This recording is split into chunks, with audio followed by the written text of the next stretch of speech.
Ok, vamos a seguir con esta terapéutica de las enfermedades espirituales, ¿no? A partir de los padres de la Iglesia, en particular la visión ortodoxa, que es la que hemos estado siguiendo, y recordarán cómo en la última ocasión nosotros hablamos de la manifestación de los pensamientos, cómo, digamos, en qué consiste, cuál es la relevancia, cuál es su importancia, y el por qué también los padres de la Iglesia le van a dedicar, digamos, como gran espacio de sus respectivas indagaciones a este tema tan fundamental de la manifestación.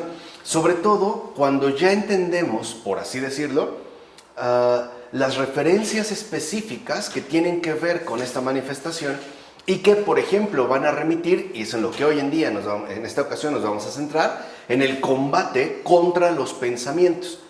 Y ese quizá es un aspecto que ha pasado de cierta manera desapercibido. Por ejemplo, a veces buscamos cambiar ciertas acciones o ciertos comportamientos, incluso puede ser que nos veamos como motivados a transformar o modificar cierto tipo de actitudes que pues, más o menos requerirían por lo menos un replanteamiento. Pero poco hablamos acerca de también una reestructuración cabal de nuestros propios pensamientos. O sea, de cierta manera pareciera que el ámbito pensante que en efecto poseemos permanece como intocado, ¿no? Como que no lo abordamos o no consideramos que ahí hubiera algo importante que atender. Por eso el día de hoy vamos a centrarnos pues ya en lo que sería el combate contra los pensamientos.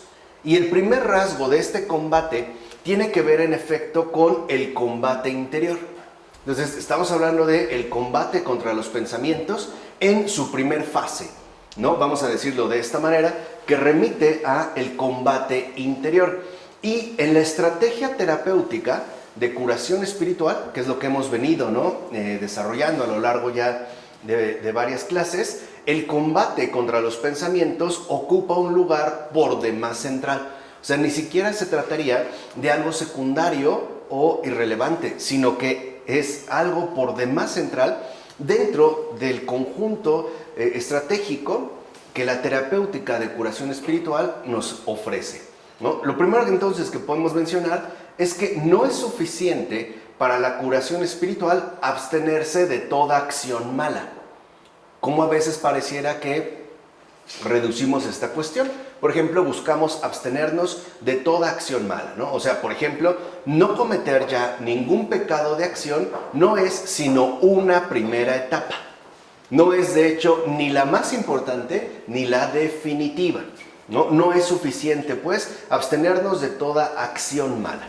Es necesario además abstenerse de todo mal pensamiento a fin de evitar también los pecados de pensamiento. Y aquí es a donde yo me remito, que es un aspecto quizá que ha pasado como desatendido de gran manera. O sea, a veces como que nos centramos demasiado en los pecados de acción, digamos cuando ya lo hemos cometido, pero no atendemos de igual manera los pecados de pensamiento. De hecho, esta va a ser una abstención muchísimo más, digamos, primordial que el propio pecado de acción. ¿Por qué? Porque esto es tanto más necesario, o sea, el evitar también los pecados de pensamiento, es tanto más necesario cuanto que todos los pecados que el ser humano comete, o sea, todo pecado de acción, cualquiera que sea, pequeño, grande, llamativo, no llamativo, cualquier pecado de acción nace de malos pensamientos. O sea, en la base del pecado de acción están los pecados de pensamiento. Por eso les decía que es tan fundamental abordar esta cuestión, porque a veces suponemos que si yo, por ejemplo, confieso una serie de pecados de acción, como que ya la libré, ¿no? Ya salí de esto.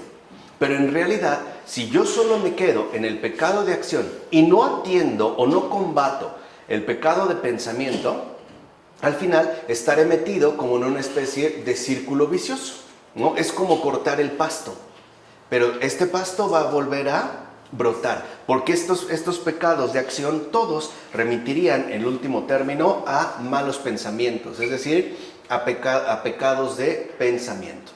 Orígenes, por ejemplo, constata que la fuerza y el principio de todo pecado son los pensamientos.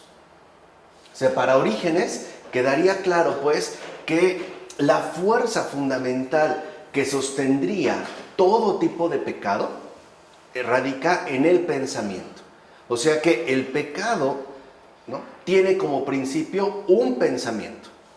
Por su parte, San Ezequiel de Batos afirma que todos los pecados alcanzan primero al espíritu bajo la forma de los pensamientos.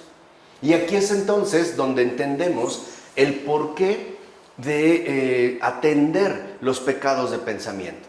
Porque, en principio, un pecado de pensamiento no es otra cosa más que un desorden interior. O sea, en pocas palabras, estaríamos hablando, ¿no?, de desórdenes espirituales al referirnos a los pecados de pensamiento. Y es la manera en la cual, en efecto, estos desórdenes espirituales se van a manifestar. Entonces, lo primero que debemos comprender es que en la lucha espiritual, lo fundamental siempre remite a lo invisible, como es el pecado de pensamiento, y no tanto tiende hacia lo visible. Por ejemplo, en este caso, los pecados de acción, sino que debemos entender que todo aquello que es alcanzado en nuestro espíritu toma primero la forma, ¿no?, inmaterial, invisible de un pensamiento. Es esto, pues, a lo que en un primer momento se van a referir tanto Orígenes como San Ezequiel de Batos. Y San Máximo explica que de las pasiones ocultas en el alma reciben los demonios los medios para suscitar en nosotros los pensamientos apasionados. Entonces veamos cómo aquí, simplemente en esta referencia que nos transmite San Máximo el Confesor, podemos detectar tres elementos fundamentales. Primero, que el centro en el cual van a girar, digamos, o alrededor del cual es que se van a producir estos pecados, son el alma. Y el alma ya sabemos que es una realidad concreta, aunque invisible. Ahora, el alma también posee pasiones ocultas, o sea, que han sido, en este caso, desatendidas. Pasiones que nosotros no hemos detectado, ¿no?, digamos, plenamente en nuestro propio interior. De estas pasiones ocultas, los demonios, que siempre lo están fastidiando, obtienen los medios necesarios para suscitar en nosotros estos pensamientos apasionados. Entonces podemos decir que los demonios se aprovechan, o mejor dicho, aprovechan al máximo cada una de nuestras respectivas debilidades. Sabemos que como seres humanos, ¿no?, tenemos una condición caída, o sea, una condición patológica. Por ahí empezamos, ¿no?, este curso. Entonces los demonios van a aprovechar estas debilidades que en términos generales se presentan en cada ser humano, pero se van a especializar de manera, nos van a dar un trato personalizado a cada uno de nosotros, tomando como referencia esas pasiones ocultas que al menos para nosotros no son evidentes. Pero como ellos al final son entidades espirituales, sí tienen, por decirlo así, una percepción mucho más adecuada de este tipo de realidades, ¿vale? Entonces los demonios van a aprovechar nuestras respectivas debilidades, en este caso las pasiones ocultas que haya en nuestra alma, para poder fomentar estos pensamientos apasionados. Este es como el primer paso. Y dice San Máximo, luego, o sea, este es el punto, ¿no?, inicial. Luego, mediante estos pensamientos, fíjense, entonces lo primero que fomentan los demonios, aprovechándose de nuestra humana debilidad, son pensamientos apasionados, o sea, desordenados. Después, mediante estos pensamientos, asaltan el espíritu y lo empujan a la fuerza hacia una actitud de sumisión al pecado. Dense cuenta bien aquí, ¿no?, por decirlo de esta manera, la estrategia que utilizan las fuerzas demoníacas.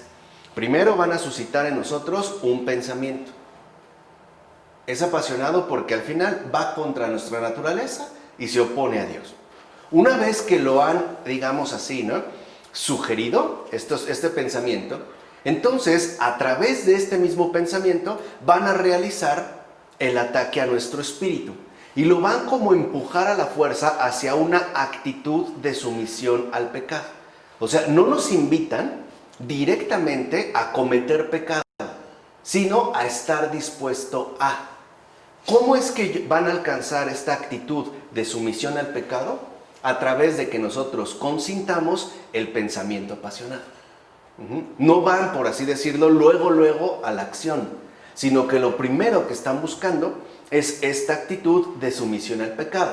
Y dice San Máximo, y una vez dominado, lo conducen al pecado de pensamiento. Después, una vez realizado este pecado, lo precipitan al pecado de acción.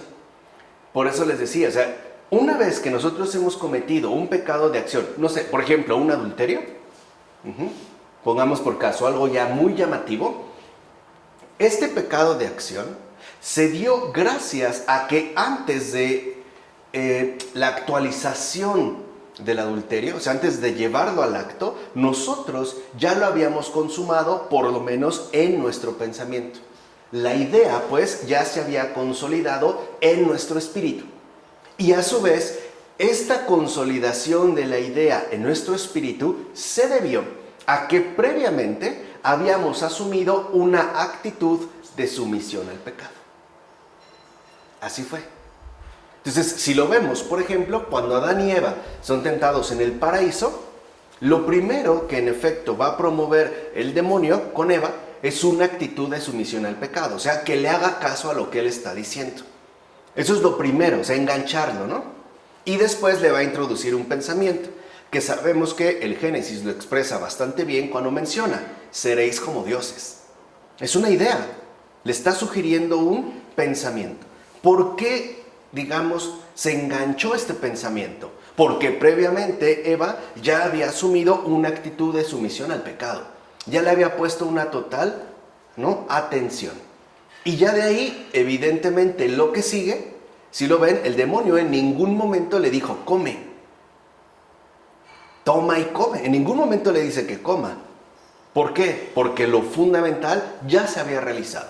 Una actitud de sumisión al pecado. De ahí entonces lo que viene es un pecado de pensamiento que al último se traduce en un pecado de acción. Así pues, en resumen, ¿no?, hasta este momento lo que podemos decir, y es muy importante, es lo siguiente, y son palabras también de San Máximo el Confesor. Dice San Máximo, si no pecáramos primero con el pensamiento, no pecaríamos nunca con la acción. Por eso es tan fundamental el combate contra los pensamientos. Repito, si no pecáramos, dice San Máximo el Confesor, si no pecáramos primero con el pensamiento, no pecaríamos nunca con la acción. Nunca, ¿eh? Todo pecado de acción remite primero al pecado de pensamiento, ¿vale? Conviene, pues, luchar contra los pensamientos si se quiere poner fin a los pecados, tanto externos como internos. En pocas palabras, si nosotros realmente queremos librar al alma de las pasiones, tenemos también que llevar a cabo el combate contra los pensamientos. Por otra parte, sería inútil creer, con el pretexto de que las pasiones nos atan a las realidades sensibles y se aplican a los objetos o se activan a la vista de ellos, que bastaría alejar los objetos o alejarse de ellos para no pecar. Por ejemplo, hay personas que dicen, ¿no?, sigamos el caso del adulterio. Bueno, pero si yo la dejo de ver a esta persona, entonces se acabó, ¿no? O si me cambio de casa, o si me voy a otro país, o si me voy a otra ciudad, se acabó, ¿no? Porque cada vez que la veo, ¿no?, como realidad sensible, se activa en mí, ¿no?, el deseo, y entonces caigo. Por eso, si me aparto, ya no va a haber problema. No es cierto. En efecto, no son los objetos en sí mismos los que son malos. Ahí no hay ningún problema. De hecho, va a decir San Máximo, ninguna de las criaturas de Dios es mala. Ninguna. Lo que es malo es el mal uso que hacemos de los objetos a causa de las malas representaciones que nos hacemos de ellos. O sea que, como afirma San Máximo, depende de la mente el uso bueno o malo de los objetos, pero no es algo que remita a los objetos mismos. Por ejemplo, un cuchillo, por poner un caso, digamos, como muy claro, un cuchillo nos puede ayudar a realizar muchas bondades. Por ejemplo, ¿no? Desde realizar una escultura hasta a lo mejor romper la cuerda de una persona que está atada y siendo torturada. Pero no se va a basar en eso. Puede ser que alguien conciba en su mente la representación primera de que con este cuchillo lo puede degollar o destriparlo. Allí el objeto sigue siendo el mismo. Lo que cambió es el mal uso que se hace de este objeto a causa de la mala representación que primero nos hicimos. Entonces no son los objetos los que en realidad nos afectan, sino las representaciones interiores, ¿no? Las imágenes pues que formamos acerca de estos objetos y por ende el uso que les damos. Por consiguiente, no conviene luchar contra los objetos, sino hay que combatir las falsas representaciones que nos hacemos de ellos. O sea, no se trata de apartarse de la realidad sensible, sino de eliminar esas falsas representaciones que estamos concibiendo mentalmente, es decir, de acuerdo a nuestra capacidad inteligible. En efecto, es a través de nuestros pensamientos que los demonios nos hacen una guerra muchísimo más dura y complicada que la que pudiera llegar a hacernos con la simple presentación de los objetos. O sea, aquí, digamos, si solamente se remitiera a la presentación de los objetos, la cosa no es tan grave. No, la cosa se pone grave cuando el ataque es espiritual, es interior. Por ejemplo, a través de los pensamientos que nos están como asediando, a veces con mayor o menor fuerza. Ahí es donde realmente uno experimenta una guerra muchísimo más dura y complicada, dirá San Máximo el Confesor. De la misma manera que el pecado de pensamiento es más fácil que el pecado de acción, por ejemplo, alguien puede pensar en ser infiel, serlo no es tan sencillo. Pensarlo sí, es muy fácil. Entonces, de la misma manera que el pecado de pensamiento es más fácil que el pecado de acción, así también el combate contra los pensamientos es mucho más duro que la renuncia a los objetos. Ahí es donde se encuentra el combate. De ahí que todo ser humano preocupado por su curación y salud espiritual deba ocuparse, en primer lugar, de la lucha contra los pensamientos. Ahí es, digamos, donde tendríamos que dirigir en un primer momento nuestro verdadero combate. Y a esta difícil lucha, por ejemplo, los padres la llaman también combate interior, o combate invisible, o combate del espíritu, o combate y guerra del corazón. Es pues la gran obra del corazón humano para poder sanar, o sea, llevar a cabo el auténtico combate interior. Ciertamente, esta lucha espiritual es el único medio eficaz para poder purificar al alma de sus pecados ocultos. Y por ende, como ya lo habíamos mencionado, justamente de estos pecados que, por ser ocultos, son los más peligrosos y los más dañinos. ¿Por qué? Porque no se atienden. Mientras sigan pasando desapercibidos, seguirán generando estragos en el alma. Y por eso son justamente tan peligrosos. Por eso enseña San Macario el Grande lo siguiente. Dice San Macario: es preciso que toda la lucha del ser humano se dirija contra sus pensamientos. Vean, o sea, para San Macario, toda la lucha espiritual debe dirigirse contra los pensamientos. Y también dirá San Macario: quien verdaderamente desea hacerse cristiano, debe entablar un combate no carnal, sino del espíritu, es decir, contra los pensamientos. Por medio de este combate, el ser humano podrá obtener la purificación. Entonces, ahí es donde deberíamos de dirigir todo nuestro empeño combativo. Ahora bien, dado que los pensamientos son mantenidos y suscitados, y a veces son incluso hasta propuestos por los demonios, y aquí hay tres diferencias. Digamos, aquí hay un matiz fundamental. Hay pensamientos, lo iremos viendo un poco más adelante, que son directamente propuestos por los demonios. Y a veces se perciben, decimos, ¿y por qué estoy pensando esto? ¿De dónde salió? Que son directamente propuestos. Otros son suscitados, o sea, aprovecha nuestra debilidad para hacerlos crecer. Y otros son mantenidos, como una brasa que ya está encendida y él solamente llega y le sopla. Lo mantiene. Otro lo suscita, pero otro sí lo propone directamente, ¿no? El combate espiritual contra los pensamientos, y por eso es la lucha más dura. Es ya al mismo tiempo un duro combate contra los demonios. O sea, a este nivel, ¿no?, de la curación espiritual, ya estamos de frente ante los poderes demoníacos. Ya aquí sí ya estamos en el terreno verdaderamente combativo. Por eso es tan fundamental entender a fondo el combate contra los pensamientos.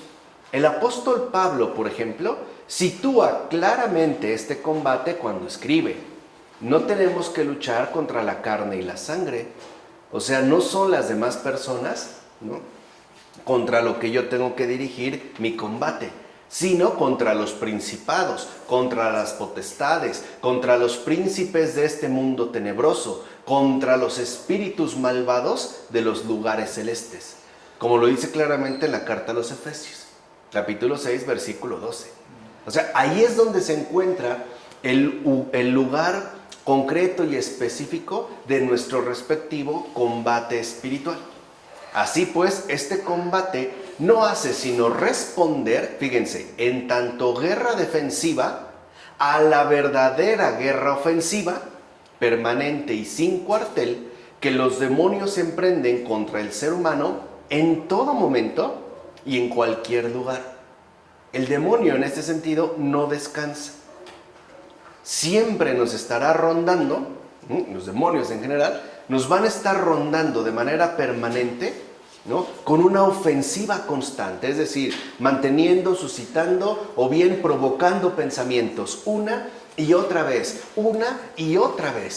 sin tregua, ¿no? Entonces, lo primero que debemos de reconocer es que si se trata de un combate sin tregua por parte de los demonios, o sea, una ofensiva permanente, pues nuestra táctica defensiva también tiene que ser igualmente sin tregua, ¿vale? O sea, si ellos nos atacan en todo momento, pues tenemos que aprender a defendernos en todo momento. ¿Estamos? Esto es lo fundamental en el combate contra los pensamientos. San Filoteo, el sinaíta, describe así esta guerra. Fíjense cómo la describe San Filoteo. Dice: existe una guerra espiritual que llevan a cabo secretamente los espíritus del mal, la cual los enfrenta con el alma a través de los pensamientos. Entonces, lo primero que vemos es que la guerra con el demonio rara vez, es más, yo voy a decirlo, rarísima vez, es cuerpo a cuerpo. Puede darse San Benito, ¿no?, San Antonio el Grande, el Padre Pío, lo llegaron a experimentar cuerpo a cuerpo, o sea, incluso físicamente. Bueno, no en el sentido físico que nosotros entendemos, pero sí hay también contacto físico, pero es lo más raro. La verdadera guerra en la que estamos contra los demonios es a través de los pensamientos. Y el problema es que esta guerra se da de manera secreta. Acuérdense que ese es el modus operandi, ¿no?, por excelencia de los espíritus del mal. Y añade San Filoteo el sinaíta: y como el alma misma es invisible, estas potencias malévolas, adaptándose a su naturaleza, o sea, permaneciendo también invisibles, lanzan contra ella esta guerra invisible. Y entre estas potencias y el alma podemos ver que hay armas. Fíjense, o sea, San Filoteo se dio muy bien cuenta cómo se realiza esta guerra. Para empezar, y lo más fundamental, es que entendamos que se trata de una guerra invisible. Tanto por parte de los que nos ofenden, o sea, que realizan, ¿no?, los ofensores que realizan su ofensiva, como por parte de nuestra realidad defensiva, es decir, del alma. Entonces, lo primero que hay que ver es que se trata de una guerra invisible, ¿no? Y que además, entre estas potencias y el alma, hay armas. Y hay armas de ambos lados. También dice San Filoteo: podemos ver que se organiza una batalla. O sea, hay toda una estrategia, hay toda una planificación. También que hay asimismo artimañas engañosas. Hay señuelos. ¿Para qué? Para desviar nuestra atención de lo verdaderamente importante. Esto en las tácticas de guerra era muy usual. Hoy no sé si se siga dando, pero antes sí. Se ponían señuelos para que a lo mejor ciertos flancos defensivos se fueran con la finta y entonces ellos pudieran causar mayores estragos. Dice San Filoteo, es pues una guerra terrible que a final de cuentas presenta combates arriesgados. Y lo más hermoso es esto, y es lo que debemos entender con toda naturalidad, es lo normal. Dice San Filoteo, dicha guerra está constituida por victorias y derrotas por ambas partes. Y esto es lo normal en la vida espiritual. A veces el alma obtiene ciertas victorias, pero a veces también padece ciertas derrotas. Y lo mismo va a pasar con los demonios. A veces sufrirán derrotas, pero a veces también obtendrán determinadas victorias. ¿Por qué? Porque es un combate real. No es una farsa. Es como en el box. Un buen boxeador puede haber producido enormes knockouts, pero también le entraron varios golpes. Por ejemplo, será muy Manny Pacquiao, pero Márquez lo desplomó. Algunos más leves, otros más fuertes, pero eso es lo normal. Se dan victorias y derrotas por ambas partes. Esto es, digamos, como parte de la dinámica de esta guerra invisible. Así pues, debido al carácter sutil de los pensamientos, a las astucias de los demonios y a la dificultad misma del combate, los padres consideran que se trata del arte de combatir los pensamientos. O sea, también hay que conocer, dominar y practicar este arte. Acuérdense que el dicho dice, la práctica hace al maestro. Y en esta práctica, dijimos, habrá siempre de victorias y derrotas por ambas partes. Por supuesto, este arte consiste en una estrategia basada en un conocimiento muy exacto y preciso de los adversarios, o sea, de los poderes infernales y además de sus modos de actuar. Hay que tener este conocimiento exacto y preciso, es decir, de la naturaleza de los pensamientos y del proceso general, tanto de su aparición como de su implantación en el alma humana. Aquí entonces lo que vemos también es que, dijimos, no es un combate cuerpo a cuerpo. Si uno se enfrenta, digamos, cuerpo a cuerpo con el demonio, uno pierde, humanamente hablando. Es un combate espiritual. Y este combate espiritual se da de manera invisible en base a los pensamientos. Entonces, para tener un conocimiento exacto y preciso de los adversarios y de su modo de actuar, lo primero que debemos conocer perfectamente bien es la naturaleza de cada uno de los pensamientos que aparecen en nosotros. Ese es el primer detalle, o sea, ¿de qué tipo de pensamiento se trata? Tenemos que desentrañar su naturaleza, ahorita iremos viendo cómo. Pero tenemos que desentrañar su naturaleza. Además, tenemos que atender con exactitud, con total precisión, el proceso mismo de su aparición. O sea, es decir, ¿cómo fue que apareció este pensamiento? ¿Qué lo produjo? ¿En qué situación me encontraba? ¿Fue de día o fue de noche? ¿Cómo andaba en mi estado de ánimo? ¿Qué lo suscitó? O sea, tengo que desentrañar su naturaleza de aparición y también, si es necesario, si llega a darse el caso, ya no solo examinar su aparición, sino su implantación. ¿De qué manera este pensamiento se implantó en mi alma? Y ahora está produciendo sus malos frutos. ¿Se entiende? O sea, lo que sí vamos a ver es que entonces el combate espiritual en torno a los pensamientos consistirá en que podamos captar, descubrir, literal, ¿no?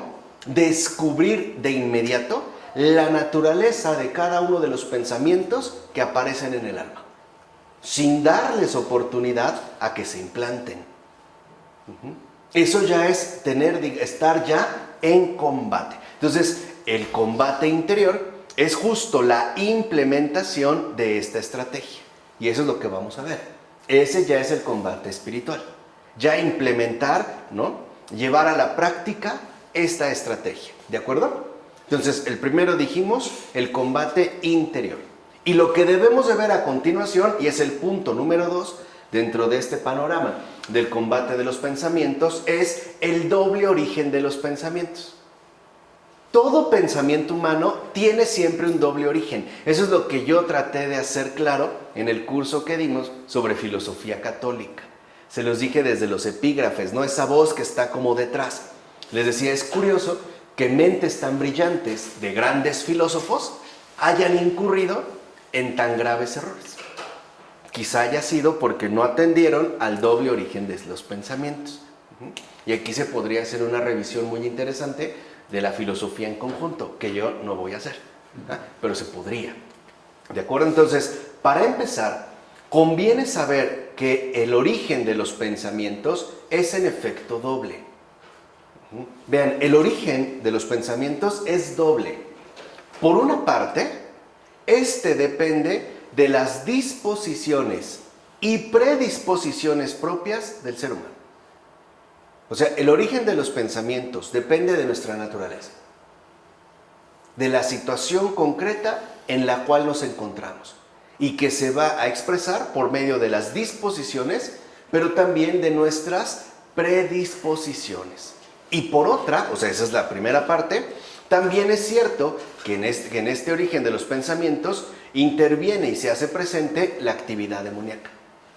O sea, a veces lo que quiero que entiendan es que los pensamientos que aparecen en nosotros sí han sido producidos por nosotros mismos, pero a veces no. A veces son producto de la actividad demoníaca. Eso es lo primero que quiero que entiendan, ¿vale? Hay siempre un doble origen de los pensamientos.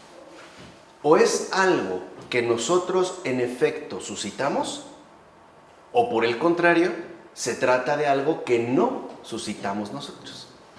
¿Es algo que producimos o es algo que nos impusieron? ¿Vale? Este es el primer doble origen de los pensamientos. Entonces, ahora veámoslo con detalle. ¿Qué son las disposiciones? ¿Por qué dijimos que dependen, en primer lugar, de las disposiciones y las predisposiciones del ser humano?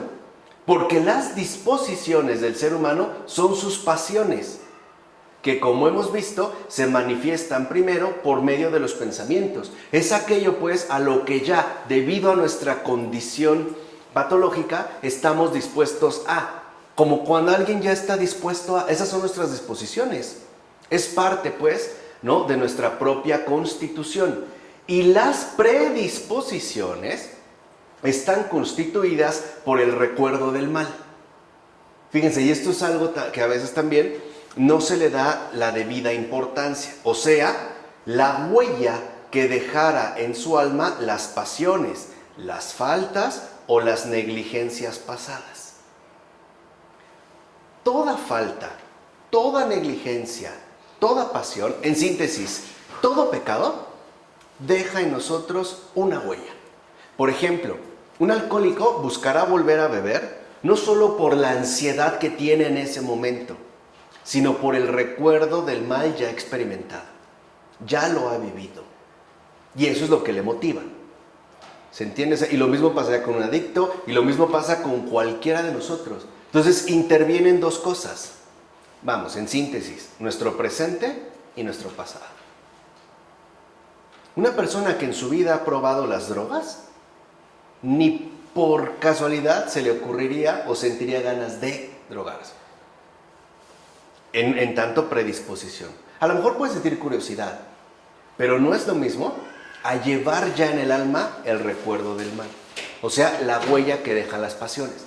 Por eso el maligno lo primero que quiere es invitarnos a probar el pecado. Porque sabe que al probarlo, al cometerlo pues, queda una huella. Va a quedar impreso el recuerdo del mal. Por eso a lo mejor, volvamos al caso del adulterio, ¿no? Podemos sentirnos muy mal por lo que hemos cometido, pero al mismo tiempo experimentar un cierto placer culposo. De que pues sí, ok, no estuvo bien, pero pues como que sí lo disfruté. Hay algo ahí que me dejó. Eso es parte de lo que me predispone.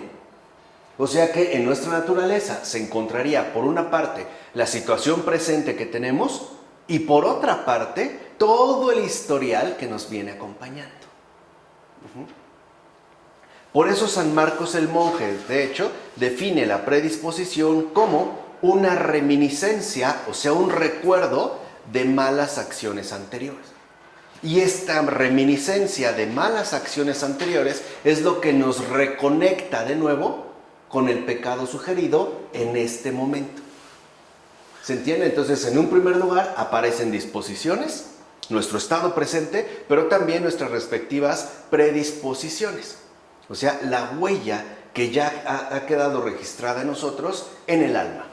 Por otra parte, los pensamientos y las imágenes apasionadas los proporcionan tanto la memoria como la imaginación que está ligada a ella. Y aquí vemos parte también de nuestra condición patológica. La memoria y la imaginación que está ligada a ella también nos aportan materiales sugestivos para volver al pecado. ¿Por qué? Porque al final experimentamos un cierto placer. Y es eso, en efecto, ¿no?, lo que a cada uno de nosotros va a tratar de ejercer una fuerza de presión. Por ejemplo, si uno hablara con un adicto, se daría cuenta cómo las primeras veces estuvieron muy bien y lo disfrutó mucho. Y después puede llegar a un punto en el que consume más, pero porque está buscando ese inicio. ¿Se entiende? O sea, es como si tratara de recuperar aquel primer efecto, el efecto primario, que es de hecho lo que va a enganchar. Ahora, aquí es donde aparece la imaginación y la memoria, que van ligadas, alimentando nuestros pensamientos con este tipo de recuerdos. Entonces, lo que consideran los padres es que una predisposición puede existir, aun cuando el ser humano se haya librado de la pasión correspondiente o ya no cometa desde hace tiempo el pecado impreso en el alma. O sea, aunque no esté dispuesto, sigue teniendo una predisposición. ¿Por qué? Porque ya lo hizo. Por eso una vez les dije hace tiempo, en la vida humana todo cuenta, nada es superfluo. Hay personas que a lo mejor, por ejemplo, ya se dejaron de drogar o de beber, ya no tienen de verdad la disposición, ya se libraron, pero sí tienen una predisposición. Por ejemplo, cuando se aborde una plática sobre alcohol o droga, él tiene las imágenes ya claras, las tiene a su disposición de lo que vivió. Eso no quiere decir que lo va a cometer, no. Lo que quiere decir es que sigue habiendo una predisposición, aun cuando ya se haya librado de la pasión. ¿Por qué? Pues porque ya lo vivió. ¿Se entiende? O sea, esta huella queda dada. Por eso cuando hablamos con Taylor, dijimos lo importante que es atender no solo a la dimensión psicológica a la que nos han querido reducir, sino a la experiencia concreta de vida que nos corresponde. Cuando dijimos la memoria es todo aquello que ha quedado registrado en carne propia, es toda la experiencia de vida. Les repito el ejemplo de aquella ocasión que probablemente ya no recuerden. Es decir, si por ejemplo yo tenía un mes de vida y me presentaron con mi padre y mi padre me rechazó, yo no me acuerdo, o sea, psicológicamente no me acuerdo. Pero este toque, digamos, rechazo, este alejamiento que hace con mí, en mí se queda. En mí deja una huella, que aunque después yo no la tenga psicológicamente presente, sí forma parte de mi memoria, porque la memoria es una memoria viva. O sea, estamos hablando de nuestra experiencia de vida integral. Por eso, qué casualidad, nos los quieren decir como una gran novedad, que ahora insisten que un bebé desde el vientre materno ya registra impresiones. Pues sí, porque está vivo.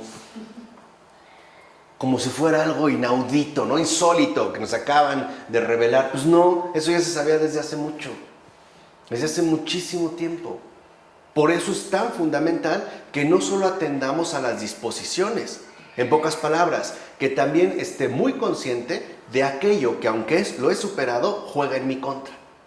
Por eso pueden verse historias lamentables, verdaderas tragedias. Por ejemplo, de una persona que ha dejado de beber 30 años, 40 años, y al final bebió y se mató. No lo hizo por una disposición, lo hizo por la ¿qué? Por la predisposición, por esa huella que lleva.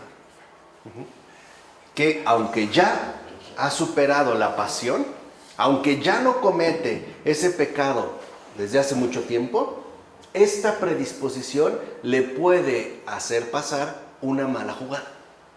Entonces, ¿qué van a aprovechar los demonios? Nuestra situación actual, nuestras disposiciones, pero también van a recurrir a nuestras predisposiciones, van a echar mano del historial. Por ejemplo, cuando nosotros estamos emocionalmente alterados, en ese momento nuestra disposición es diferente. Por ejemplo, es curioso qué dispuestos estamos a ofender a una persona cuando estamos molestos o cuando estamos enojados. En ese momento los demonios ya no van a apelar a la predisposición, van a apelar a la ¿qué? A la disposición. Y si de repente dejamos de ver a una persona con la que tuvimos un conflicto, pero ahora nos saludamos, a lo mejor después no va a apelar a la disposición, porque en ese momento no estamos dispuestos. Va a apelar a la ¿qué? Por ejemplo, un pensamiento así como ligero, ¿no? Ay, ¿te acuerdas cómo te humilló? ¿A poco ya se te olvidó lo que te hizo? Y empieza otra vez a tomar ¿qué? Fuerza. ¿Se entiende? Esto es para que vean que es serio lo que estamos viviendo, no es un juego. Por eso aquí se les están diciendo las cosas claras. O sea, ya no tenemos pretextos. ¿Y ahí viene como legión? Claro.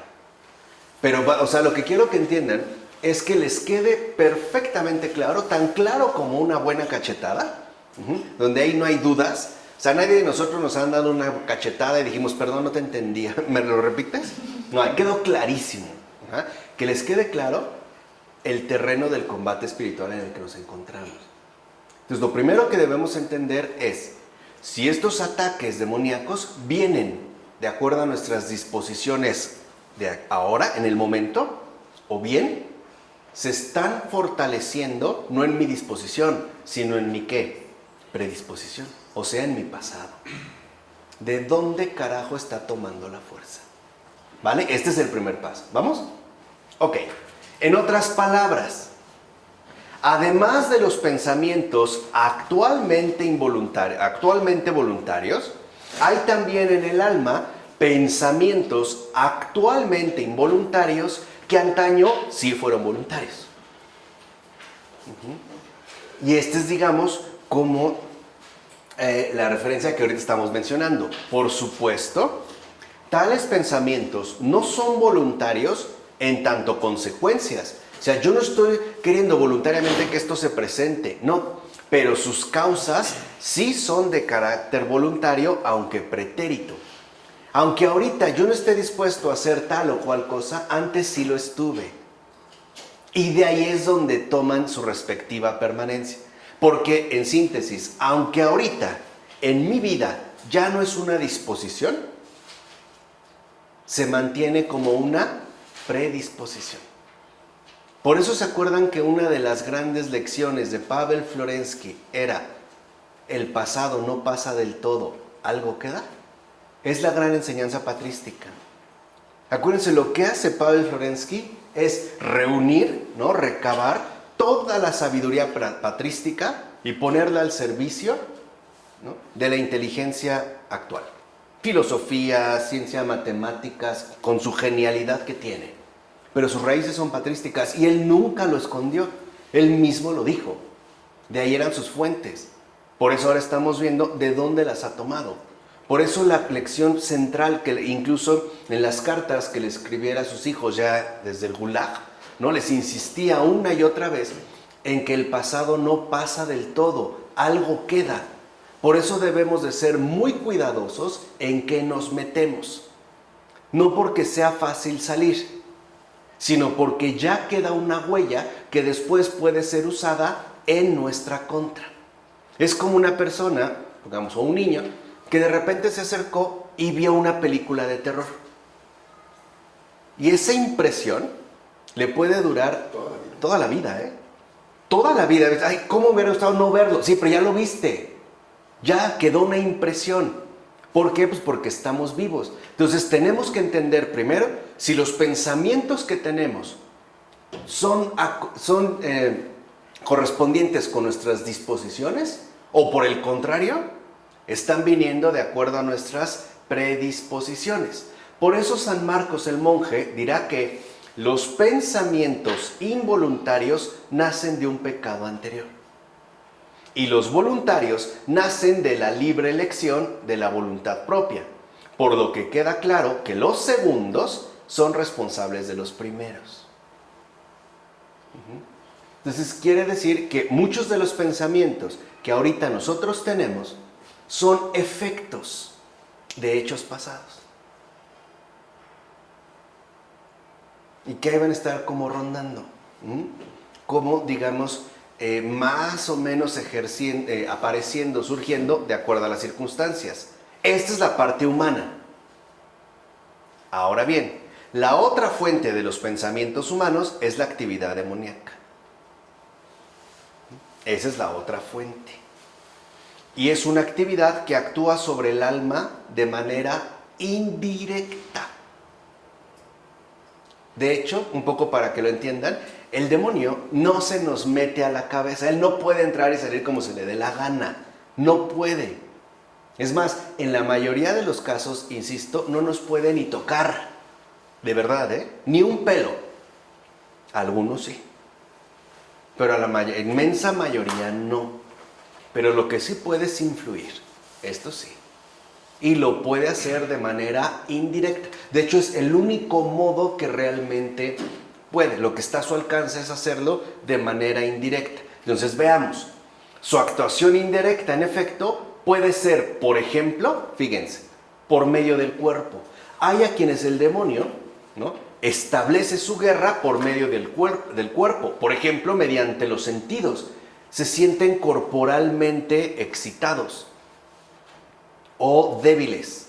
Pero también lo puede hacer por medio de emociones o pulsiones internas. Cuando sentimos como movimientos, ¿no?, digamos, internos, una especie de pulsión interna que parece estar más bien como vinculada con el cuerpo. Este es un modo. Hay algunos que lo hacen de esta forma. Por ejemplo, algunos, no sé, los llevan en el transporte público y los empiezan, ¿no?, como a bombardear al grado de que terminen masturbándose ahí, por ejemplo. ¿A través de qué? De la representación desordenada de otra persona. Pero ahí se nota claramente que es por medio de los sentidos. O por medio de una emoción interior, ¿no? O una excitación que es más bien corporal. O una especie de intranquilidad, ¿no? Pero es corporal. O bien puede llevarse a cabo esta actuación indirecta por medio de la memoria, más bien, no puede llevarse a cabo de manera más bien directa, o sea, mucho más definida, por medio de la memoria y de la imaginación. ¿Cómo? Pues suscitando imágenes y pensamientos intensos, o bien turbaciones mentales de alto impacto interno. Y aquí me quiero detener un momentito, porque por lo regular, lo que prefiere el demonio es lo segundo. ¿Por qué? Porque es mucho más difícil de combatirse. Es como, por ejemplo, cuando uno tiene temperatura corporal, pues acudes a un remedio. Pero ¿qué pasa cuando uno tiene fiebre anímica? No sabes qué dar. Es más, ni siquiera podrías saber qué es lo que está ocurriendo. Por eso, aunque a algunos los ataca por acá, a la mayoría también los va a llevar de una manera más bien directa por medio de pensamientos. Por ejemplo, a través de suscitar una imagen o un pensamiento intenso. Algo que nos turbe el espíritu. Algo con lo que sintamos, en efecto, un agobio. Por ejemplo, puede ser un pensamiento intenso de tristeza o de odio, que no tiene ninguna manifestación corporal, pero el impacto está aquí. O bien algo que nos turbó mentalmente y además con un fuerte impacto. Esos son los golpes fuertes que el demonio da. En primer lugar, porque son invisibles. En segundo lugar, porque no sabemos de qué se trata, o por lo menos no de inmediato. Y en tercer lugar, porque son los que más daño nos van a hacer. De hecho, el que los demonios utilicen las facultades humanas de la memoria y de la imaginación para suscitar en el ser humano pensamientos, provoca que al final, fíjense, todos los sintamos como si en efecto provinieran del propio corazón. Como dijo San Diádoco de Fótice, estos golpes internos, estos golpes de pensamientos, son tan sutiles, tan elaborados, que incluso los percibimos claramente con el mismo tono de nuestra voz. El demonio va a imitar a la perfección nuestra voz. Y además la voz interior. Como cuando uno está pensando a solas y notas, ¿no? Cómo hablas, cómo te expresas, igualito. O sea, el mejor imitador del mundo. El que puede imitar cualquier voz, cualquier timbre, cualquier acento, cualquier modo. De tal manera que de entrada estemos convencidos de que ese pensamiento no viene de él, sino que es algo que mío. Es lo que dice San Diádoco de Fótice, ¿no? Todos entonces lo sintamos como si en efecto provinieran del propio corazón. O sea, pero pues es mi voz, no la cuestiono. Por eso les decía, no cuestionaba los pensamientos, ¿no? Dejo que esto vaya tomando y vaya agarrando fuerza, y vaya agarrando fuerza. Y aquí dicho sea de paso, ¿cómo sí me puedo dar cuenta de si soy o no yo, a pesar de que es la misma voz? Por los efectos que va produciendo. De hecho, si un pensamiento, aun cuando en apariencia, ¿no?, proviene de mí, de mi propio corazón, tiene mi propio acento, mi propia voz, pero empieza a generar la más mínima inquietud interior, empieza como a producirme un leve malestar, o empieza como a provocar en mí tristeza, ira, desánimo, etc., no es de mí, es del demonio. Por eso hay que tener atención. Es más, esto ocurre con mucha frecuencia, quizá es lo más usual, aunque también es cierto que en algunos casos no ocurre así, pues se notan como algo extraño. Lo más frecuente es que pase desapercibido, que el demonio imite nuestra propia voz, nuestro modo de hablar, nuestras expresiones. Pero hay casos en los que no. Hay casos en los que la sugerencia se percibe claramente como algo extraño.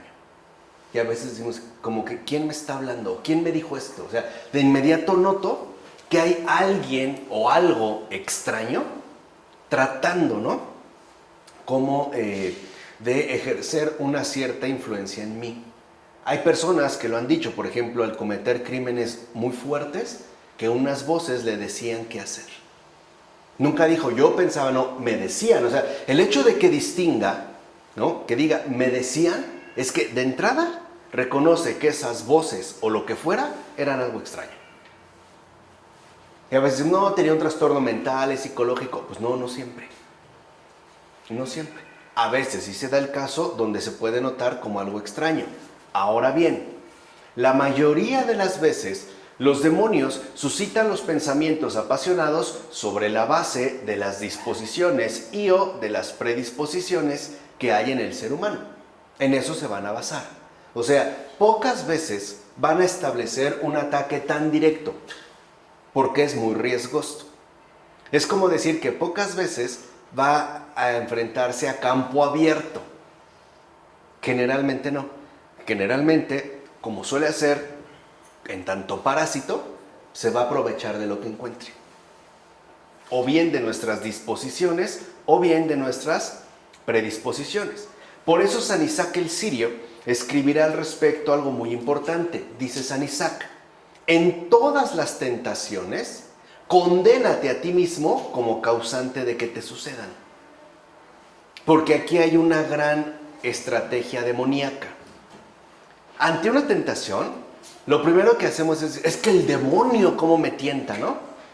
Pero eso ya es un engaño.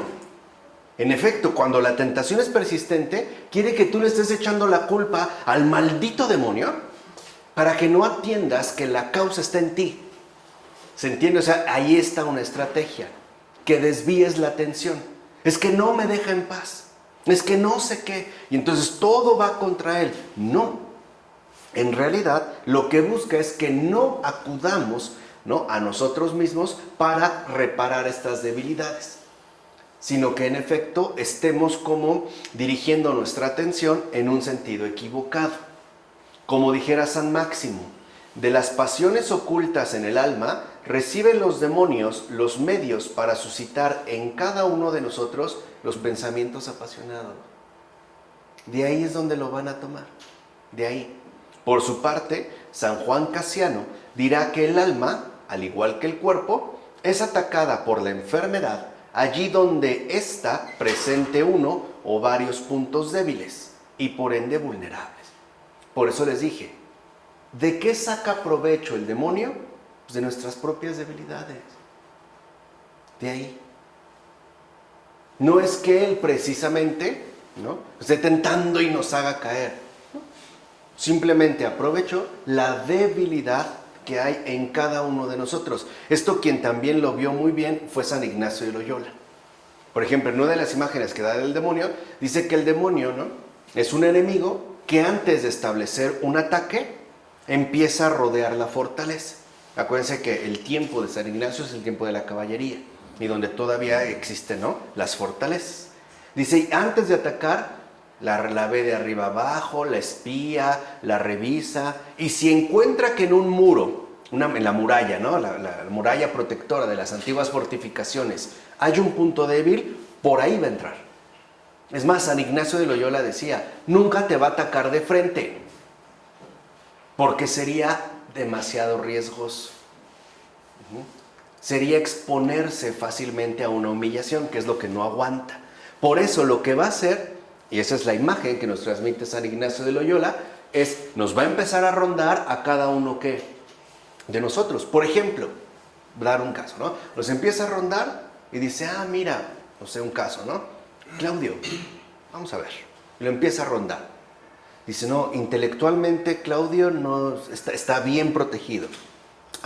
Pero ya encontré una debilidad, su voluntad. Por ahí me voy a ir. Siempre va a tratar de ingresar por la parte más vulnerable de cada uno, no es la misma. Pero por ahí va a tratar de llegar. Por ejemplo, uno lo empieza a buscar y dice, este es fácil de hacer que se enorgullezca, ¿no? Por ahí. Pero este es fácil de hacer que se entristezca. Por ahí. Por ahí. O sea, siempre va a aprovechar nuestra realidad concreta. Y siempre va a estar una y otra vez atacando nuestros puntos, ¿qué? Débiles. Decía San Ignacio. Cuando tú detectas la grieta por donde se coló el enemigo, o por donde el muro es más delgado, eso es lo que solían hacer antes. Por ejemplo, cuando se utilizaban los cañones, no daban a la puerta principal, porque era lo más resguardado, pero buscaban la parte más delgada de la muralla, en alguna esquina, y por ahí el cañonazo, porque sabían que la bala lo iba a atravesar. ¿Por qué? Porque era al final la parte más débil. Lo mismo va a hacer él. Nunca nos va a atacar de frente. Siempre digo, a veces sí, pero lo más común es que no. Si alguno es fácil de que se vuelva orgulloso, por ahí le va a llegar. Si alguno es fácil, ¿no?, o es vulnerable para que se haga como inseguro, triste, desánimo, pues por ahí le va a llegar. Entonces ya San Ignacio, el problema es que a veces, cuando ya recibimos un cañonazo y estamos haciendo las reparaciones, ya descuidamos otra parte.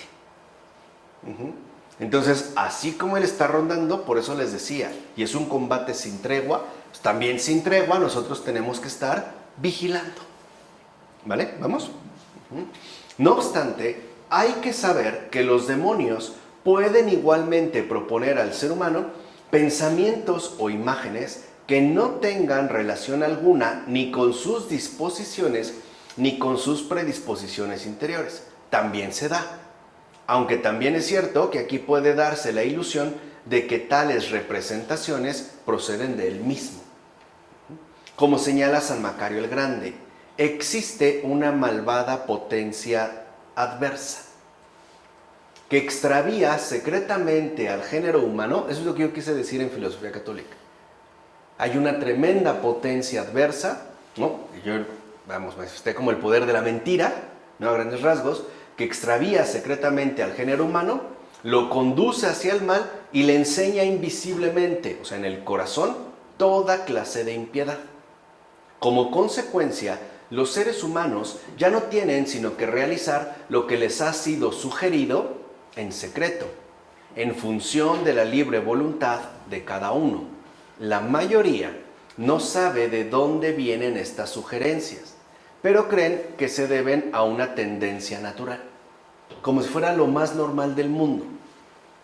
Y esto se da a causa de la costumbre que tienen los seres humanos de ver brotar de su corazón los malos pensamientos antinaturales, es decir, apasionados. Dicho de otra manera, tenemos la humana costumbre de pensar que todo pensamiento está bien. Hombre, pues es normal. Imaginarme teniendo relaciones sexuales con mi cuñada, hombre, pues no le pasa nada, no ocurre nada. Es normal, así somos, ¿no? La carne es débil, es nuestra naturaleza. Entonces, aquí está otra de las claves fundamentales que el demonio emplea, y más en estos tiempos. Su propósito es hacer que la maldad se convierta en normalidad. Eso es lo que busca. Que ya no reaccionemos ante estas propuestas antinaturales. Que se vaya haciendo lo más normal del mundo, que es la parte que aprovecha la ideología de género. Si antes alguien podía reaccionar, ahora cada vez decimos que no, que es lo más normal, ¿no? Que cada quien elija lo que sea, o que se defina así como se le dé la gana, o que se redefina una y otra vez. De tal manera que entonces la anormalidad se convierta en normalidad. O sea, que criminalidad y normalidad se vuelvan sinónimos. Que ya no notemos diferencia alguna. Y ese es un problema que tenemos en la época contemporánea, la normalización de la maldad. Lo creemos como algo de lo más que normal. Por ejemplo, ¿no es evidente en el caso del divorcio? ¿Para cuántas personas actualmente el divorcio es lo más normal de este mundo? Lo anormal es casarse y permanecer juntos toda la vida. ¿Qué te pasa? ¿Cómo crees? No. Es vivir juntos, a ver si funciona, ¿no? Vamos a experimentar, y si no, pues cada quien bye bye. ¿Cómo? Pues eso es lo normal, ¿no? Antes lo normal era perder, o mejor dicho, donar la virginidad en el matrimonio. Hoy lo normal es no hacerlo así. Se ha vuelto al revés, ¿no? Antes lo normal era sorprenderse de que uno quedara embarazada. Ahora parece que lo normal es no sorprenderse de que uno haya abortado. ¿Se entiende este proceso? Es el mismo proceso que aquí estamos viendo al nivel de los pensamientos. Por eso no podemos acostumbrarnos a pensar que todos nuestros pensamientos son aceptables. Claro, como son en secreto, como nadie los ve, como nadie los escucha, pues les damos ahí cabida. Y no, ahí es donde deberíamos de colocar, ¿no?, nuestro verdadero empeño combativo. Así pues, puede decirse entonces que la actividad demoníaca no perdona a ningún ser humano y aprovecha sus propias costumbres para perjudicarlo. O sea, se adapta pues al nivel espiritual e interior de cada uno. Por eso les decía, Él sí nos va a dar un verdadero trato preferente. Se va a adaptar a cada uno de nosotros, por supuesto, para perjudicarnos.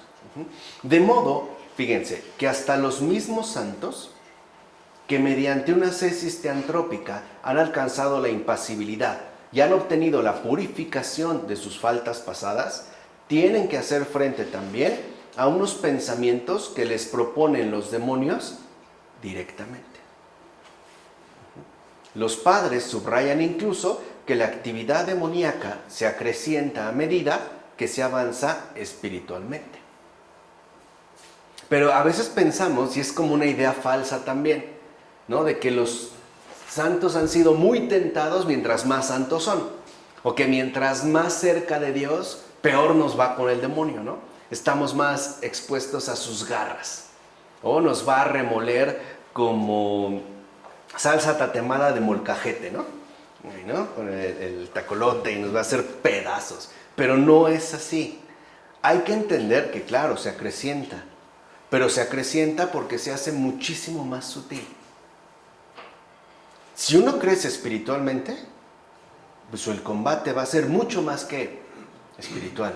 Es muchísimo más sutil. Ahí sí, al grado de que pueden parecer cuestiones que en principio ni siquiera detectemos como malas. Es más, fíjense, el demonio es tan astuto que cuando ve que una persona ha crecido mucho espiritualmente, ya jamás le va a proponer el mal directo, porque sabe que no va a caer. Ahora lo que le va a proponer es justamente un bien todavía que mayor, pero para en el camino perderlo. De hecho, por ejemplo, ya en esos casos, el demonio va a buscar que una persona se dedique al bien, pero que lo haga mal. Eso es lo que va a proponer. Ya no le propone cosas malas, le propone todavía cosas mejores. Y en primer lugar, para despertar ¿qué? Pues el orgullo. En segundo lugar, para incrementar la vanidad. Y al final, terminar en perdición. No es la misma estrategia. A eso nos referimos con que se acrecienta. Ya no le propone cosas buenas, cosas malas, sino cosas aparentemente ¿qué? Mejores. Por ejemplo, en un matrimonio. De repente estaba viendo la tele, un partido de fútbol o un noticiero, y pensé, ¿y si me fuera mejor de misionero? Porque acabo de ver un video en YouTube de una aldea en Níger, en África actual, donde viven todavía 300 familias con lepra, ¿no? Y si las fuera a ayudar, ¿no haría muy bien? ¿Y sí, qué tiene de malo? Nada. No, nada. ¿Qué tiene de malo? Nada. ¿O a poco es un mal propósito? No. ¿Dónde está el engaño? Abandonar la posición en la que Dios me ha dado.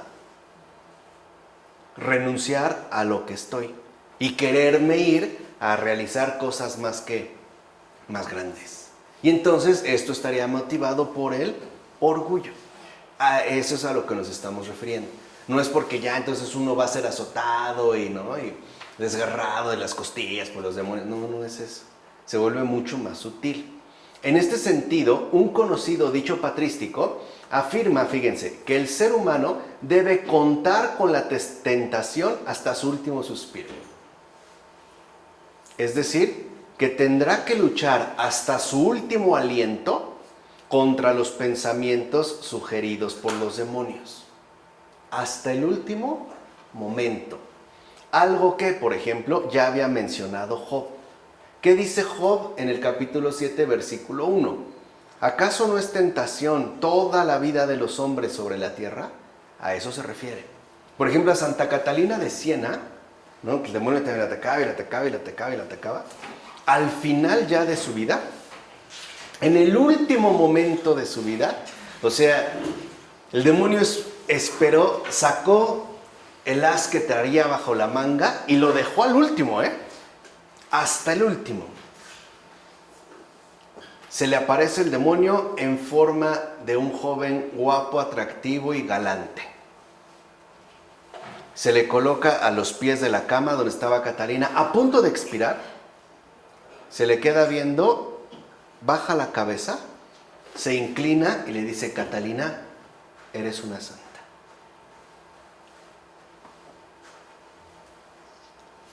Ese esperaba él que fuera, ese era su golpe maestro.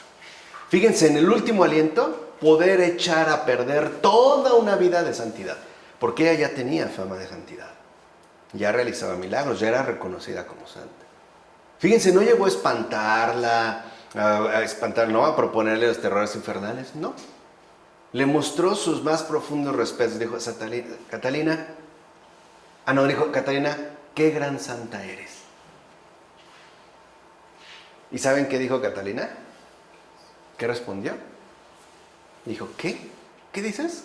¿Una santa? ¿Yo? ¿Una santa? Jamás. Y desapareció. Esa es la sutileza. Fíjense qué fácil de estar tan alto, con una jugada tan sutil, poder hacerla caer hasta lo más bajo. Ahí ya no llegó con miedos como con Job, ¿no? Ahí llega justamente usando una estrategia totalmente contraria. Por su parte, San Simeón, el nuevo teólogo, afirma que el ser humano ha recibido el poder de no realizar el mal. Eso sí está en nuestro poder. Tenemos el poder de no realizar el mal, pero no ha recibido de igual manera el poder de que no se le ocurra. Podemos no hacerlo, pero no podemos evitar que se nos ocurra. Esto no está a nuestro alcance. En efecto, resulta imposible para el ser humano que su corazón no sea continuamente atacado por los demonios. Esto no lo podemos evitar. Ya entendimos por qué. Porque es importante para confirmarse en la virtud. Y por lo tanto, tomar una postura libre por Dios. Por eso, lo vimos como, por ello, el Señor dejó que incluso en el paraíso, Adán y Eva no era la primera vez que eran tentados. Ya habían sido tentados. Ya se habían acercado. Ahí es la caída. Y ya no se nos explicó el por qué. No se dieron ese tiempo que requerían para crecer, para madurar, ¿no? Para la maduración que necesitaban. Incluso puede llegar el caso de que ya los demonios manipulen secretamente el corazón de una persona.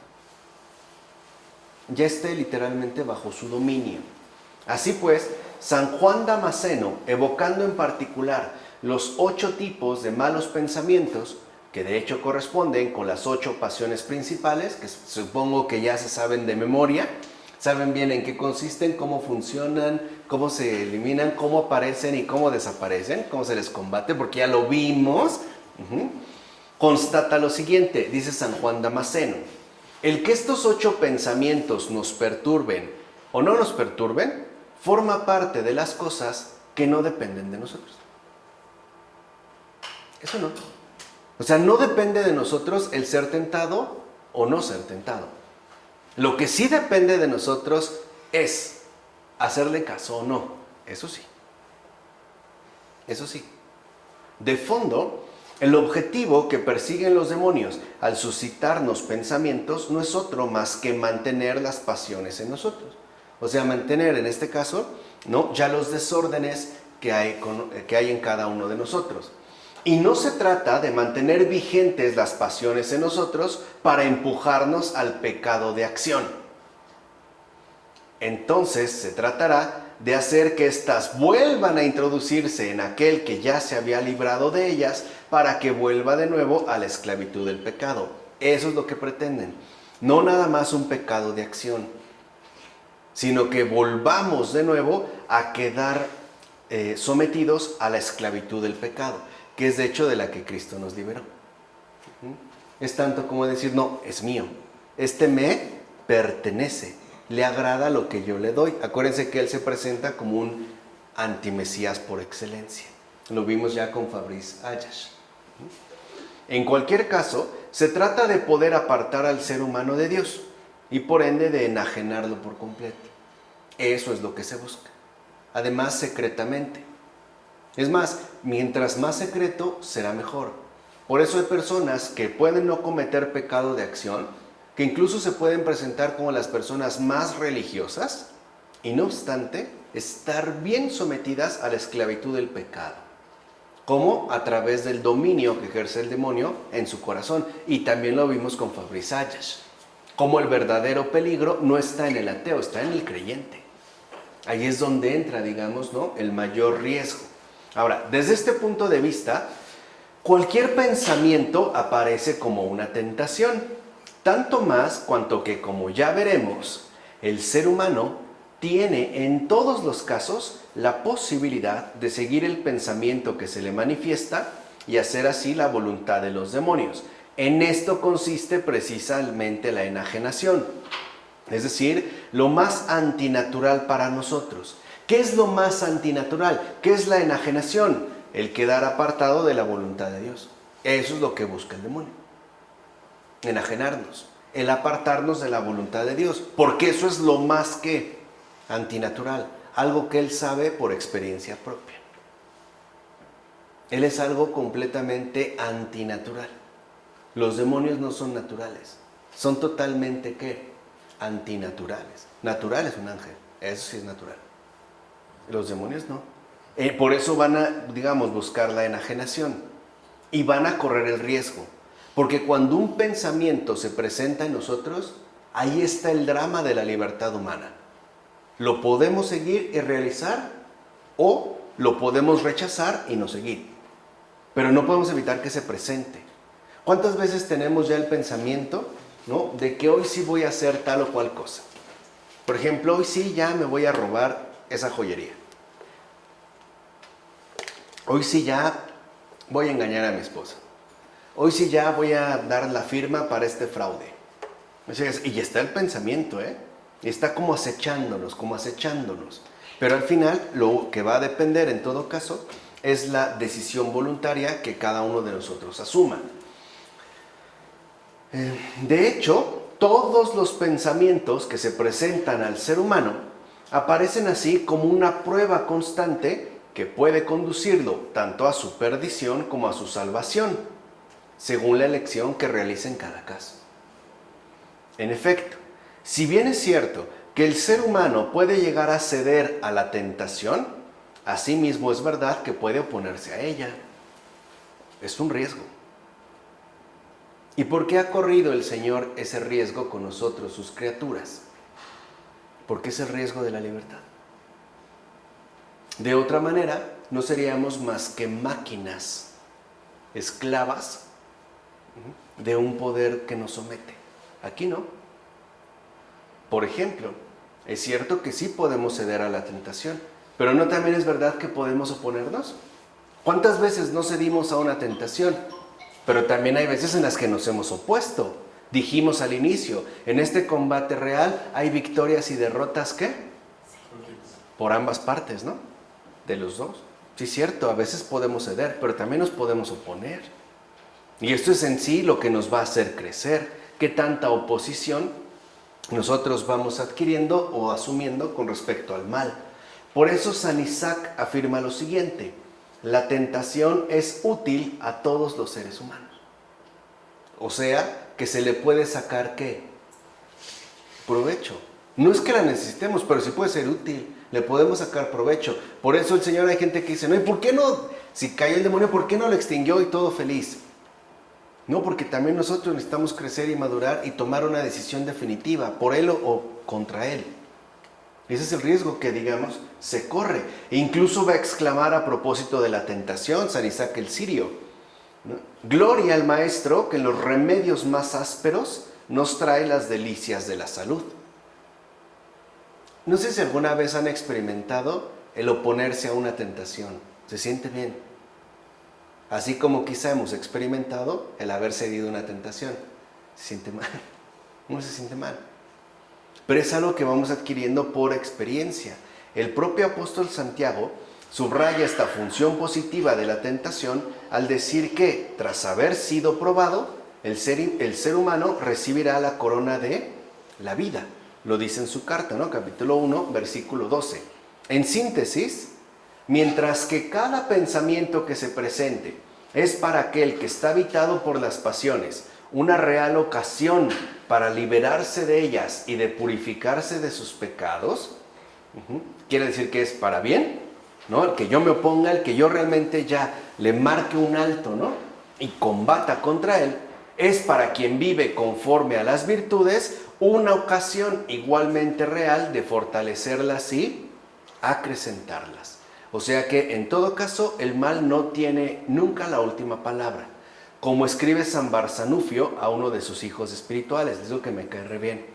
Vean lo que dice San Barzanufio, le dice a uno de sus hijos espirituales: que la multitud de las pasiones y fantasías demoníacas no te desmoralice jamás, nunca. Ay, es que tengo muchos malos pensamientos, es que siempre caigo. No te desmoralices jamás. Nada, es que no me deja en paz, es que una y otra vez, y es que cede, y es que este pensamiento, ¿no? Me está como acechando, o esta duda, esta incertidumbre, no me deja. Dice, no te desmoralices jamás. Piensa que no ganan nada con acosarnos y ponernos a prueba. Y que por el contrario, llevan a su culmen a la virtud si tenemos mucho cuidado de, y por eso me cae tan bien, conservar un poco de resistencia. Para vencer al demonio no se necesita un gran poder. Basta un poquito. ¿Un poco de qué? De resistencia. Y eso es lo que él no soporta. Que una criatura tan repugnante, asquerosa, vil, débil y miserable como nosotros pueda vencer a alguien tan poderoso como él. No se necesita mucho. Basta un poquito de qué? De resistencia. Un poco, es lo que le dice a su hijo espiritual, ¿no? Basta, ten mucho cuidado solo en conservar un poco de resistencia. No creas que tienes que ser invencible y fuerte y ponerte al tú por tú. No, basta un poco de resistencia, nada más. Un poquito de resistencia. No necesitas un poderío inmenso. ¿No es esto lo que nos recuerda el combate entre David y Goliat? ¿Que Goliat no era invencible? ¿Quién lo vence? David. ¿Qué era David? ¿No era un niño? Prácticamente un niño. Al invencible, ¿y con qué lo vence? Con una piedra y una onda, ¿no? Órale, bolas. Ya, un poquito, una piedra, ya. ¿O a poco fue por un ejército? Se puso a hacer ejercicio, ¿no? Para tener mucha condición, la armadura más pesada, con un cuerno de rinoceronte en la mano y la espada inquebrantable. No, bastaba un qué. Poco. Basta conservar un poco de resistencia. Nada más. Por eso el Señor nos dijo, recuérdenlo, mi yugo es suave, mi carga es ¿qué? Ligera. No necesitas ser invencible para vencer al demonio. Basta un poco de resistencia, conservar un poquito, lo mínimo. Lo mínimo. Con eso es más que suficiente, ¿de acuerdo? Esto debería de ser el tema de meditación de esta semana. Señor, ayúdame a conservar un poco de resistencia. Nada más.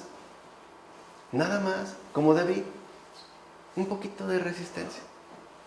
Un poquito. No quiero ser invencible, vencer a las legiones, ¿no? Levantando la mano, como en las películas hollywoodenses, ¿no? Del héroe que puede vencer a todo un ejército él solito, ¿no? Al estilo de 300, ¿no? 300 contra el imperio de Jerjes, ¿no? No, yo no quiero payasear. Yo quiero vencer. Y para vencer basta un poquito de resistencia. Por eso, hagámosle caso al buen de San Barzanufio. No te desmoralices jamás. ¿Tuviste una derrota? Es normal. Es lo normal en un combate, ¿no? También acuérdate que has tenido victorias. Sigue adelante. Conserva un poquito de resistencia. Por ejemplo, a veces basta con decir no, hoy no. Bueno, esta ocasión no. Esta vez no. Mínimamente, sin ponerte ahí a luchar, ¿no? Con el propio pensamiento, es que sí, no. Simple y sencillamente, no. San Amonas dirá además que la fuerza del espíritu, después de las tentaciones, añade más grandeza y una fuerza mayor. En todo caso, los padres subrayan que el progreso espiritual es posible gracias a las tentaciones y por consiguiente a los pensamientos por los que ellas se presentan a nosotros. Escribe San Amonas: si no os sobreviene ninguna tentación, visible u oculta, no podéis progresar más allá del grado en el que te encuentras. De hecho, te quedarías hasta como estancado, ¿no? Es lo que también el propio Jesús le dijo a Santa Catalina de Siena: hija, seamos sinceros, las virtudes solo se ejercitan en las dificultades. Solo hay. Las virtudes solo se ejercitan en las dificultades. Si no tuvieras estas dificultades, no crecerías en virtud.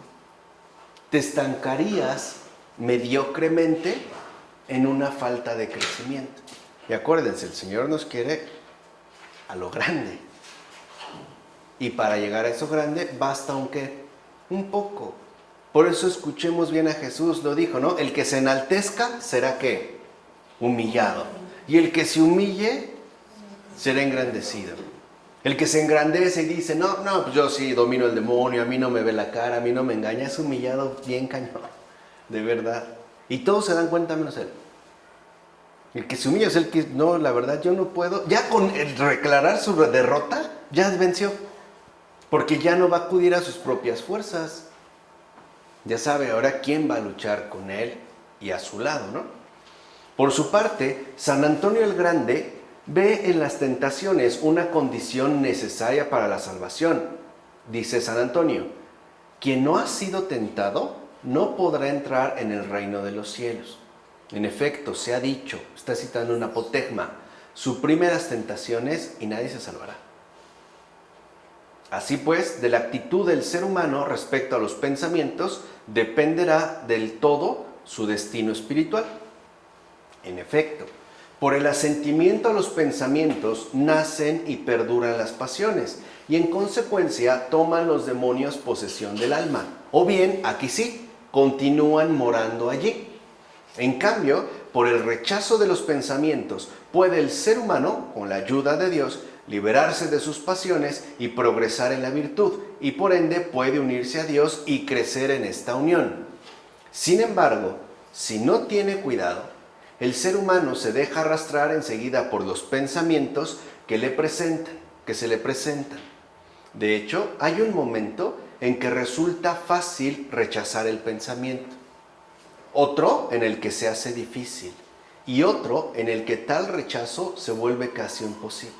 Es cuando ya se genera una obsesión. Por ejemplo, alguien de repente, quizá no sé, ¿no? Que está en un programa de recuperación, tuvo el pensamiento de hoy tomarme una cerveza. Hay un momento que si rápido se opone es fácil, pero si deja que se asiente, se hace más difícil, a lo mejor ya hasta empieza a sudar. Hasta que llega un momento, ¿no?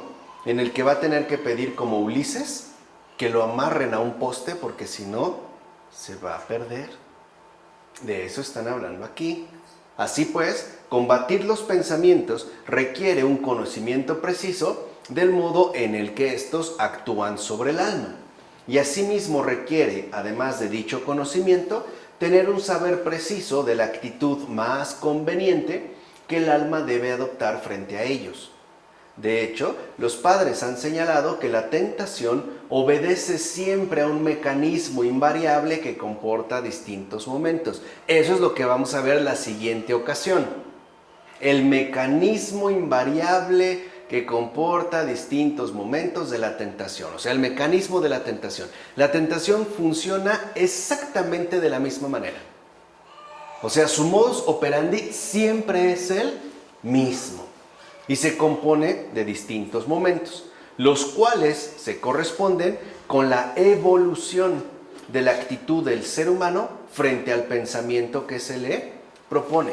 Así pues, en síntesis, si en esta ocasión hemos hablado del combate de los pensamientos, y ya vimos que implica por un lado el combate interior y por otro, ¿cuál? El doble origen, ¿no?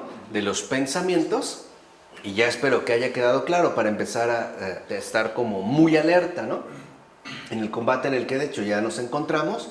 Así también deberemos ahora de conocer con exactitud en qué consiste el mecanismo de la tentación.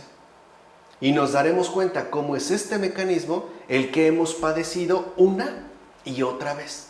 Pero eso ya será para la siguiente ocasión. ¿De acuerdo? Bueno, ¿algún comentario, duda, pregunta? ¿No? Bueno, vamos a dejar esto.